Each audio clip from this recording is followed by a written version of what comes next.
ನಮಸ್ಕಾರ ಬಂಧುಗಳೇ, ಇದೊಂದು ನಿವೇದನೆಯ ವಿಡಿಯೋ. ಇದನ್ನು ದಯವಿಟ್ಟು ಪೂರ್ತಿ ನೋಡಿ. ನಾವು ಏನು ಹೇಳಕ್ಕೆ ಹೊಂಟಿವಿ ಅನ್ನೋದನ್ನು ದಯವಿಟ್ಟು ಅರ್ಥ ಮಾಡ್ಕೊಳ್ಳಿ. ಗಡಿಯೊಳಗೆ ಉದ್ವಿಗ್ನ ವಾತಾವರಣ ಕಾಣಕತ್ತೈತಿ, ಒಪ್ಕೊಳ್ಳೋಣ.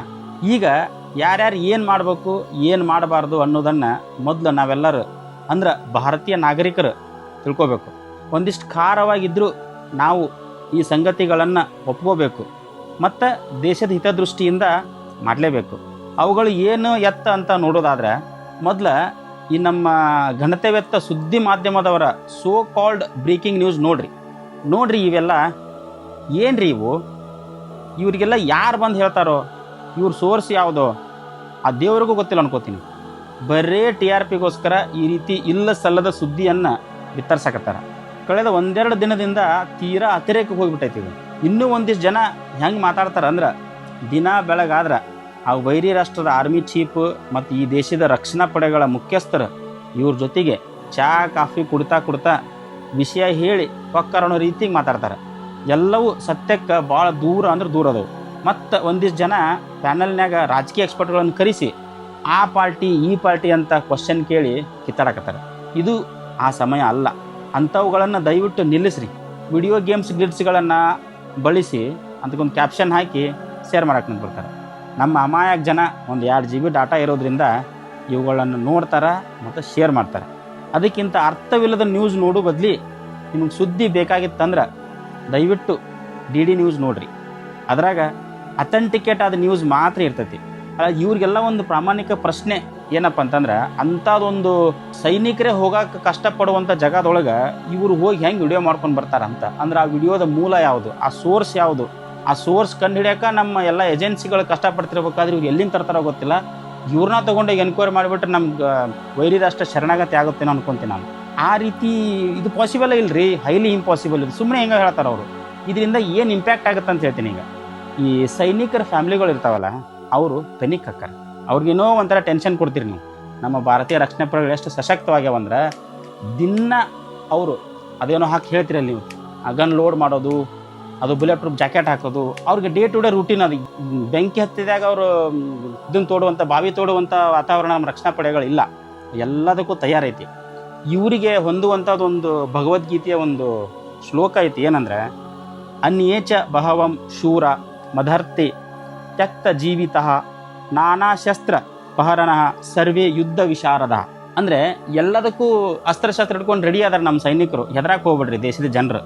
ನೆಪೋಲಿಯನ್ ಒಂದು ಮಾತು ಹೇಳ್ತಾನೆ, ಏನಂದ್ರೆ, the more you sweat in peace the less you bleed in war. ಅಂದರೆ ಶಾಂತ ಇದ್ದಾಗ ನೀವು ಎಷ್ಟು ಬೆವರು ಹರಿಸ್ತಿರಲ್ಲ, ಯುದ್ಧ ಸಂದರ್ಭದಲ್ಲಿ ಅಷ್ಟು ನಿಮ್ಮ ರಕ್ತಪಾತ ಕಡಿಮೆ ಆಗುತ್ತೆ ಅಂತ ಹೇಳ್ತಾನೆ. ಅದನ್ನು ಪ್ರತಿ ರಕ್ಷಣಾ ಪಡೆಗಳ ಯೂನಿಟ್ನಲ್ಲಿ ಎಲ್ಲಿ ಜಾಗ ಸಿಗುತ್ತೆ ಅಲ್ಲಿ ಬರೆದಿರ್ತಾರೆ. ಆ್ಯಂಡ್ ಇದನ್ನು ಶಿರಸಾವಹಿಸಿ ಪಾಲಿಸ್ತಾರೆ ಅವರು. ಶಾಂತ ಟೈಮ್ನೊಳಗೆ ಬೆವರು ಹರಿಸಿ ಎಲ್ಲರೂ ರೆಡಿಯಾಗಿ ಕುಂತಿರ್ತಾರೆ. ಎಲ್ಲೋ ಕುಳಿತು ಏನೋ ಹೇಳಿದ್ರೆ ಏನೋ ಮಾಡಿದ್ರೆ ಏನಾಗುತ್ತೋ ಅನ್ನೋ ಒಂದು ಪ್ರಮುಖ ವಿಷಯ ಎಲ್ಲರಿಗೂ ಗೊತ್ತಿರಲಿ. ಯಾಕಂದ್ರೆ ಜಗತ್ತು ಈಗ ಒಂದು ಸಣ್ಣ ಹಳ್ಳಿ ಆಗ್ಬಿಟ್ಟೈತಿ. ಇದನ್ನು ಎನಿಮಿಗಳು ಅಸ್ತ್ರವಾಗಿ ಬಳಸ್ಕೊತಾರೆ. ಈ ತೀರಾ ಇತ್ತೀಚಿನವರೆಗೂ ಪಾಕಿಸ್ತಾನದೊಳಗೆ ಟ್ವಿಟರ್ ಬ್ಯಾನ್ ಇತ್ತು.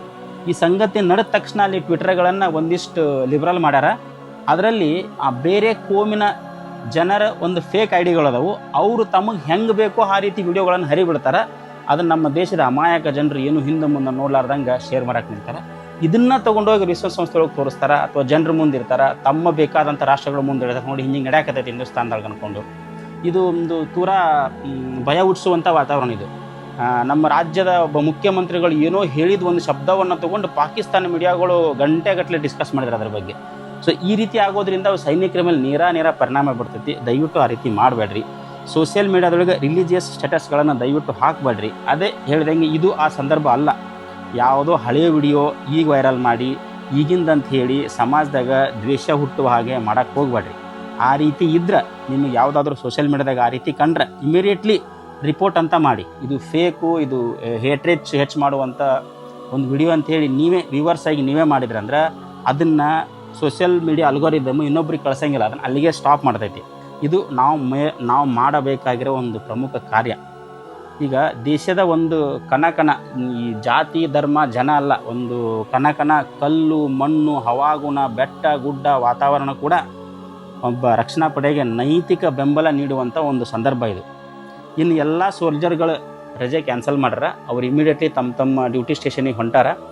ಸೊ ಯಾರೋ ಒಂದು ಒಳ್ಳೆತನದಿಂದ ರಿಕ್ವೆಸ್ಟ್ ಮಾಡ್ಕೊಂಡ್ರು, ಅವ್ರಿಗೊಂದು ಸೀಟ್ ಕೊಡ್ರಿ, ಅವ್ರಿಗೊಂದು ಒಳ್ಳೆತನ ಮಾಡಿರಿ ಅಂತ ಹೇಳಿ. ಅದನ್ನು ಈ ಸೋಷಿಯಲ್ ಮೀಡಿಯಾ ಹೀರೋಗಳು ಮಿಸ್ಯೂಸ್ ಮಾಡ್ಕೊಂಡು ಒಂದು ಸ್ಟೇಟಸ್ ಹಾಕ್ಕೊಳೋದು, ಒಂದು ಫೋಟೋ ಹೊಡ್ಕೊಳ್ಳೋದು, ಅವ್ರಿಗೇನೋ ಒಂದು ಹೀರೋ ಪಂತಿ ತೋರಿಸ್ತಾರೆ. ಸೊ ಹಿಂಗೆ ತೋರಿಸಿ ಎಲ್ಲೋ ಒಂದು ಕಡೆಗೆ ನೀವು ಅವರನ್ನು ವೈರಿಗಳಿಗೆ ಇನ್ಫಾರ್ಮೇಷನ್ ಕೊಡುವಂಥದ್ದೊಂದು ನಿಮ್ಗೆ ಗೊತ್ತಿಲ್ಲ ಇದ್ರೂ ಗೊತ್ತಿರಲಿ, ಅದು ಅಪರೋಕ್ಷವಾಗಿ ನೀವು ಅವ್ರಿಗೊಂದು ಸಹಾಯ ಮಾಡಕತ್ತೀರಿ ವೈರಿಗಳಿಗೆ. ಅದನ್ನು ಮಾಡಬೇಡ್ರಿ. ಅದರ್ವೈಸ್ ಅವ್ರನ್ನ ಬಿಟ್ಬಿಡ್ರಿ. ಅವರು ಪಾಯ್ಕನ್ ಮಗಳು ಕೂತ್ಕೊಂಡು ಹೋಗ್ತಾರೋ, ಆ ಡೋರ್ ಮಗಳು ಕೂತ್ಕೊಂಡು ಹೋಗ್ತಾರೋ, ಇದೇ ನಮ್ಮ ಸೈನಿಕರಿಗೆ ಏನು ಹೊಸದಲ್ಲ, ಅವ್ರಿಗೆ ರೂಢಿನೇ ಐತಿ, ತೊಗೊಂಡು ಹೋಗ್ತಾರೆ. ಅವ್ರ ಸೇವೆ ಅವ್ರು ಮಾಡಕ್ಕೆ ಬಿಡ್ರಿ. ಅವ್ರನ್ನ ಹಂಗೆ ಬಿಟ್ಟುಬಿಡ್ರಿ ನೀವು ದಯವಿಟ್ಟು. ಈ ನೆಪೋಲಿಯನ್ ಒಂದು ಮಾತು ಏನು ಹೇಳ್ತಾನೆ ಅಂತ ಹೇಳಿದ್ರೆ, ಯುದ್ಧ ಭೂಮಿ ಇರ್ತೈತಲ್ಲ ಅದು ಒಂದು ಗಲಭೆಗಳ ಗೂಡು ಅಂತದು. ಇಲ್ಲಿ ಯಾರು ಗೆಲ್ತಾರೆ ಅಂತಂದ್ರೆ, ಒಬ್ಬ ನಾಯಕನಾದವನು ಒಂದು ದೇಶ ಯಾವ್ದು ಗೆಲ್ತೈತೆ ಅಂದ್ರೆ ತನ್ನ ಗಲಭೆಗಳ ಜೊತೆಗೆ ಎದುರಾಳಿ ಗಲಭೆಗಳನ್ನು ಪ್ಲಸ್ ಪಾಯಿಂಟ್ ಮಾಡ್ಕೊಂಡು ಯಾರು ಗೆಲ್ತಾರಲ್ಲ, ಯಾರು ಹೋಗ್ತಾರಲ್ಲ ಅವರೇ ಒಂದು ಯುದ್ಧವನ್ನು ಗೆಲ್ಲೋದು. ನಿಮ್ಮ ಕೆಲಸವನ್ನು ನೀವು ಮಾಡಿರಿ. ಈ ಭಾರತೀಯ ರಕ್ಷಣಾ ಪಡೆಗೆ ತಮ್ಮ ಕೆಲಸ ಮಾಡಕ್ಕೆ ಬಿಡ್ರಿ. ಎಲ್ಲ ಮುಗಿದ ಮೇಲೆ ಎಲ್ಲವನ್ನು ನಿಮ್ಮ ಮುಂದೆ ತಂದಿಡ್ತಾರೆ. ಅಲ್ಲಿವರೆಗೂ ದಯವಿಟ್ಟು ನಿಮ್ಮ ಕೆಲಸ ಮಾಡಿ. ನೀವು ಕೆಲಸ ಮಾಡೋದ್ರಿಂದನೇ ಒಂದು ನೈತಿಕ ಧೈರ್ಯ ಬರ್ತೈತಿ ಭಾರತೀಯ ರಕ್ಷಣಾ ಪಡೆಗಳಿಗೆ.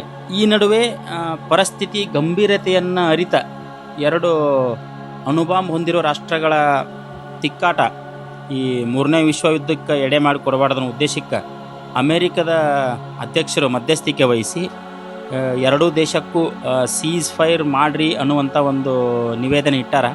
ಸೊ ಸದ್ಯಕ್ಕೆ ಮೇಲ್ನೋಟಕ್ಕೆ 2 ದೇಶಗಳು ಅಂದಿರ್ಬೋದು. ನಮ್ಮ ವೈರಿ ರಾಷ್ಟ್ರದ ಚಾಳಿ ನಮಗೆ ಗೊತ್ತೈತಿ. ಅದು ಎಷ್ಟು ಹೇಳಿದರೂ ಕಾನೂನು ಮುಂದೆ ಕಿನ್ನೂರಿ ಬಾರಿಸ್ದಂಗೆ. ಸ್ಟಿಲ್ ನಮ್ಮ ಭಾರತೀಯ ರಕ್ಷಣಾ ಪಡೆಗಳು ತಮ್ಮ ತಯಾರಿ ಒಳಗೆ ಇರ್ತಾರೆ. ಸದ್ಯಕ್ಕಂತೂ ಒಂದು ವಿರಾಮದ ಸಂಕೇತ ಸಿಕ್ಕೈತಿ.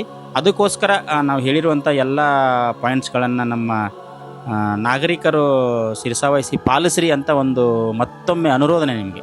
ಇದನ್ನು ಒಂದು ವಿನಂತಿ ಅಂತ ತಿಳ್ಕೊಂಡು ದಯವಿಟ್ಟು ದೇಶದ ಹಿತದೃಷ್ಟಿಯಿಂದ ಪಾಲಿಸಿ ಅಂತ ಮತ್ತೊಮ್ಮೆ ಕೈ ಮುಗಿದು ನಮ್ಮ ದೃಶ್ಯವೇದಿ ತಂಡ ನಿಮ್ಮನ್ನು ಕೇಳ್ಕೊತೈತಿ. ನಮಸ್ಕಾರ.